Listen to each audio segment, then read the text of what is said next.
سیدنا صدیق اکبر رضی اللہ تعالیٰ عنہ سرکار روایت کو نقل فرماتے ہیں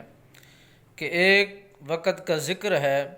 کہ میں سفر کر رہا تھا۔ سفر کرتے کرتے میں نے حضرت علی المرتضیٰ اللہ کے شیر کو دیکھا۔ وہ سامنے سے تشریف لے آ رہے تھے اور سیدنا صدیق اکبر پاک ان کو دیکھ کر مسکرانے لگے،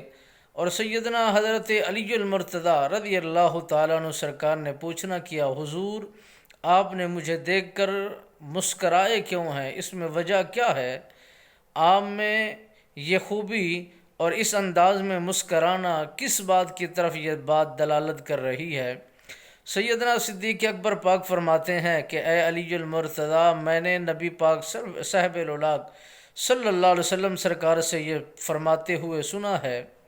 کہ بروز قیامت جب عدل و انصاف کا میدان لگے گا، اس ٹائم تک وہ مومن جنت میں داخل نہیں کیا جائے گا جب تک تحریر حضرت علی المرتضیٰ شیر خدا عنایت نہیں فرمائیں گے۔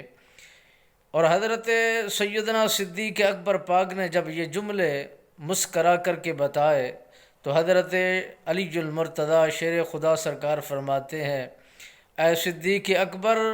یوں نہیں ہے کہ میری تحریر ہر کسی کو نصیب ہوگی، بلکہ میرے مصطفیٰ کا یہ فرمان ہے کہ اے علی، اس جوان کو تم نے تحریر پکڑانی ہے، اس کو تحریر دینی ہے جس کے دل کے اندر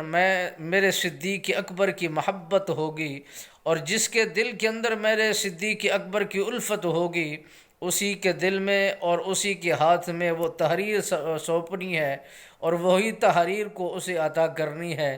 اگر صدیق اکبر کا عشق اس کے دل میں نہیں ہے تو وہ جنت کا حق نہیں رکھتا، وہ جنت کا حقدار نہیں کہلوا سکتا۔